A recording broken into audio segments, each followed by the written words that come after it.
مظلومة وجيت أشكي على الله وعليك، أسألك بالله بعرض الدنيا وطولها لو ما نصرتني. طيب خليها تدخل. الله يحفظكم. هذا وكلنا أبني بدخلها. ما سيري كيف قال لي أدخل؟ قال ليش تدخلي؟ منين أنت أول؟ من قرية الشيخ راجح المبرعي. ها؟ قرية الشيخ راجح المبرعي؟ نعم ادخلي عسكري. ليش أنا ليش وقد قال لي مثل حقكم أدخل؟ بطل البكاء حكيش. خلينا ادخل اتكلم معه وكلمة يا ابو بعدين ادخلي. في المعهد الجلسة خليني ادخل في دي تروح. طيب بعدين.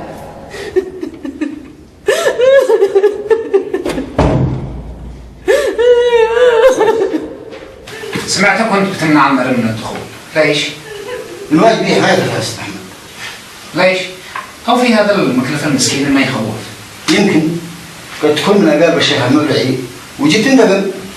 يا رجال ما تصورش، خليها تدخل بس. على ما تشتي، لكن أحضر واجب.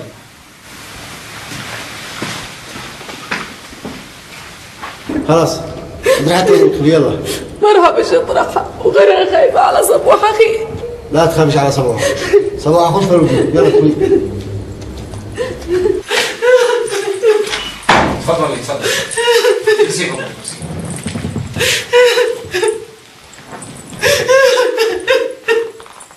أعوذ بالله والطبيعة معي تكلمين لا وهي معك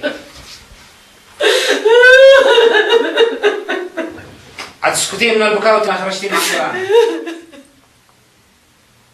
ماشي اسكت عيد حلق المصايب. كلميني من انتي وما هي مشكلتش. أنا سلمى أخت ناجي مرشد اللي ما معي في الدنيا إلا الله وهو. ورجعتي تبكي هتسكتي وتتكلمي ولا خرجتي مع السلامة؟ ماشي اسكت لفمي الكسر لازم تحاكي. أخي ناجي محبوس عندكم. خلاص فهمنا. وانتي جيتي تراجعي له؟ ده اللي ما معي في الدنيا إلا الله وهو.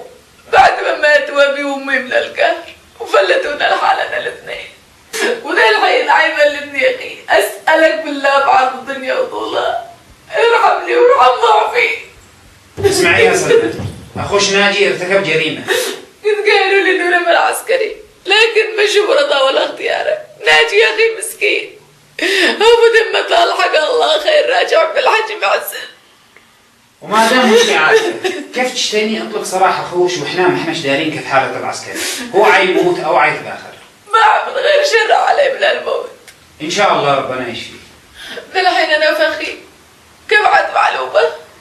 بعد ما يكملوا معاه التحقيق هيحولوه للمحكمة. حكم الله فوق الجميع. يا قصر دور عليك يا ناجي يا اخي. كان خلوني يصير اخي ودي للصبح قبل ما يصير. حاضر.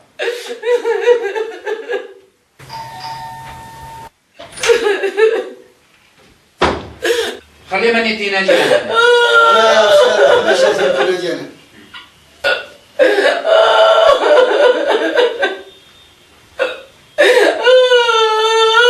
قلت لي يا سلمى أبوش وأمش ماتوا مقهورين. ايوه. كيف يعني؟ يعني ما هو الذي قهرهم؟ هذا الزمن احنا كنا من هذه القرية فقتل فيها واحد قولتهم اسمه جابر مجفر. ما هو؟ جابر المجفر؟ ايوه. وبعده اتهم وبي هرب وصارت لجة الشيخ محسن وكان يحلف لنا ايمان كبيرة انه بريء. ما حد صدقه. مات من القهر. لحقت امي بعد سنة وفلتونا احنا واخي الحالة الاثنين ودلعنا عليه جلو عند اخي من جنبي. طيب يا سلمان ما حد طالب ابوش بدم جابر المجفر؟ الا كان يجلس يطالبنا قليل الخير اخو مسعود المجفر ويجي اللي مالنا وما معانا وما يهمش قتل اخوه. المهم يشيل اللي ورانا واللي قدامنا. كان ما هو الذي كان يهمه؟ كان يهمه يشيل اموالنا وما معانا. ما سكت الا بعد ما شلها كلها. عمي مسعود معقول يعمل هذا العمايل كلها؟ ناجي في الباب يا أستاذ. خليه يدخل ربع ساعة زيادة لعند أخته، وبعد ما يكمل ترجعها الحجز. حاضر يا أستاذ. وبعد ما ترجعها الحجز مر لعندي بالبيت، أحتاجك في أمر ضروري. إن شاء الله. ادخل يا ناجي. ناجي.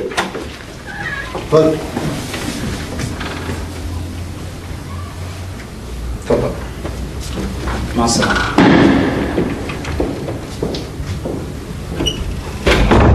وانا قبلت اعتذارك مثل ما قبلت اعتذار زميلتك منى، لكن شرط أنت أمر يا دكتور. أن لا يمثل نقاشكم وكأنه عداء شخصي، والأهم أن يتعلم كل واحد منكم أسلوب الحوار والنقاش العلمي على ألا يمس مشاعر أحد فيكم.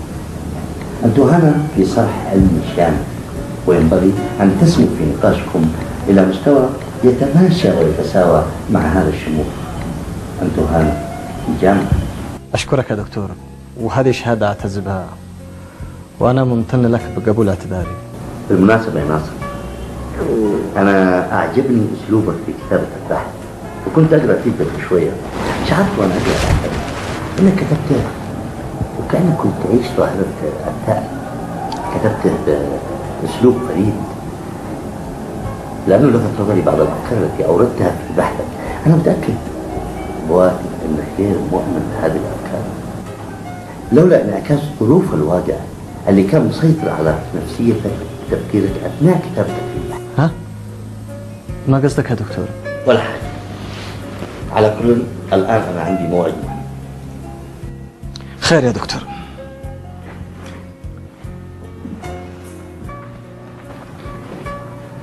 عند عودتي أشتي أجلس وأدردش معك شوية إذا ما كان عندك مانع. بكل سرور يا دكتور. يلا إلى اللقاء. ايش يا محمد؟ ها؟ ايش قلت يا محمد؟ ان كل هذا الكلام لاني خايف عليك لا يقتلوك ابني، ولأنك خايف علي صرت تقلق أمي وتخوف فهي وأختي وتقلق حياتهم يا عم. لانك عديم. عديم، ايوه عديم، ما استمعت كلامي. قلت عسى تسمع كلام امك وترحم لحالها. عم مسعود، هيا ما بي يا محمد، او عندي حجه ولا شيء؟ حيكون عندك حجة، وحجك كبيرة إذا أنت دخلت في عملي وحياتي الخاصة. اتركني مثل ما أنا تارك لك، فهمت؟ يا أول فعلة يا أول فعلة يا أول حالة، إن بتكلمني هكذا يا محمد وأنا عمك يا محمد في مقام أبوك. ومن أجل هذا أنا ما كلمتكش عن أموالنا وغلولها طول السنين الماضية. يا ابني بسيطة، هذا مالك وما في أوراقك شليته. هذا السهل، أنت في مقام الوالد، ومن أكلك قال أبوك. الله الله الله الله، والكلمة اديتها يا محمد، كلمة تدخل في القلب أمانة. أي اسمع، والله لو لك من لحم أكتافي ومن دمي لتي. بيض وجهه، باقي كلمة صغيرة هالشي أذكرك بها. ما هي؟ وأنا قد قلت لك لو لك عيوني هؤلاء لتي. دية المرحوم بي الذي هو أخوك يا عم مسعود. أهلا يا ابني، أهلا يا، والقاتل والمقتول قدم بين يرحم الراحم. لا رحم مرشد، لا رحم. يا أخي جابر، للمن لا رحم مرشد، وقد سلمت دية يا عم. إنا عينت يا أنت بتجلنهم.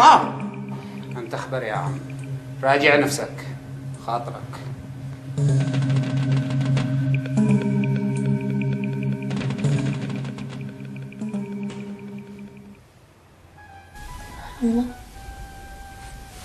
عمّا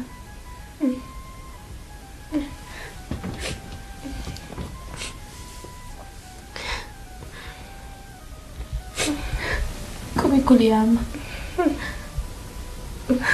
صباح وما تشتيش، وغدا وما تشتيش، هكذا عتموتي نفسك. كان قومي كلي تيا. خليني اموت، خليني اموت يا بنتي، الموت الحق يطول في عمرك يا عم.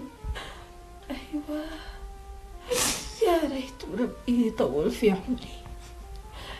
لو موسى حمدان بجد قتل غالب، شوق عيني شوقه، ولو شاء بعدها الموت. وما تشتيش تفرحي بعيالش يا عم. يا حرقة قلبي على أولادي، يا حرقة قلبي على أولادي. شتتهم غالب، الله لا ربحها ولا فرحها ولا بلك عافية.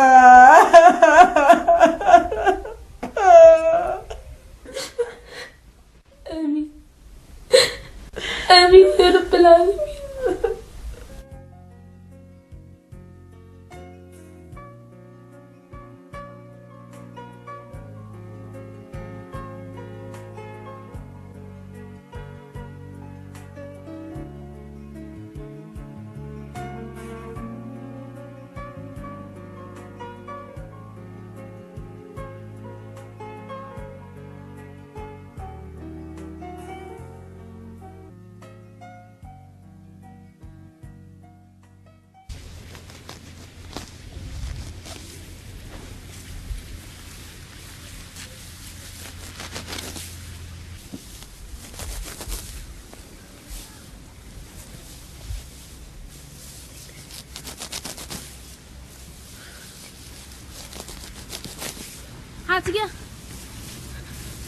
عاتقة ها أبصرتي مبروك؟ لا ليش؟ أمي حظية تعبة. أيوة تعبانة، وش مبروك يروح يشتري لها علاج حق الحمى.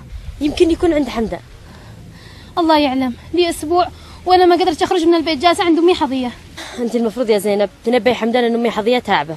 أقول لك ما لقيتش وقت أخرج من عند أمي حظية. الحين اسمعيني، أول ما تلقي حمدان قولي له يمر عند بيت عمي حسين ضروري أنا أشتيه. حاضر. تمام، لا تنسيش.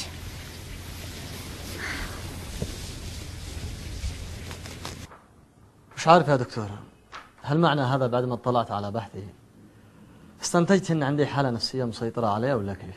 بالعكس، أنا فقط أعجبني أسلوبك لأنك كنت متميز في تناولك لظاهرة الثأر.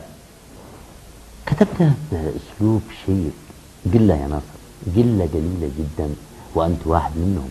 أقصد ممن كتبوا بحوثهم ووصفوا بعض تلك الظواهر وكأنهم يعيشوها، هذا إذ لم يكونوا قد عاشوها فعلا، وهذا يعطي البحث مصداقية أكثر.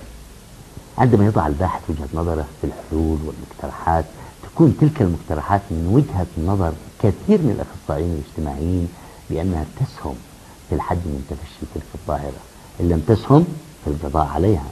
الحقيقة هذا جانب يحسب لك عندما تعرضت في بحثك للأسباب ولدواعي أكثر تدفع بعض فئات المجتمع وهم قلة إلى ممارسة هذه الظاهرة السلبية. أوجدت لمرتكبيها مبررات، ربما لأن هناك واقع اجتماعي كان مسيطر على تفكيرك أثناء كتابتك للبحث، مع أني متأكد أنك أوردتها في بحثك وأنت غير مؤمن بها. مثل إيش يا دكتور؟ مثل عباراتك القائلة أن الواقع الاجتماعي والظروف الحياتية المسيطرة على شتى مجالات الحياة تفرض على المرء أحيانا ممارسة ظاهرة الثأر فرضا، يجعل من المستحيل إزالتها واختفائها أقرب من الممكن. ليش هذا التشاؤم يا ناصر؟ ليش بتحاول توجد إيجاد مبررات لمن يمارس هذا المرض الاجتماعي الخطير؟ ليش؟ ما اشتيش منك جواب الآن، لأن الوقت متأخر ومنى كل هذا الوقت بتنتظرني خارج في السيارة. أنا آسف جدا. ولا تتأسف ولا حاجة، لكن أشتي منك خدمة إذا ما كان عندك أي مانع. ممكن أعرف نبذة عن حياتك والظروف اللي عشتها في بلادك؟ طبيعي جدا يا دكتور، وبكل سرور، هذا يزيدني شرف. أنا أشكرك، يلا مع السلامة. يا الله.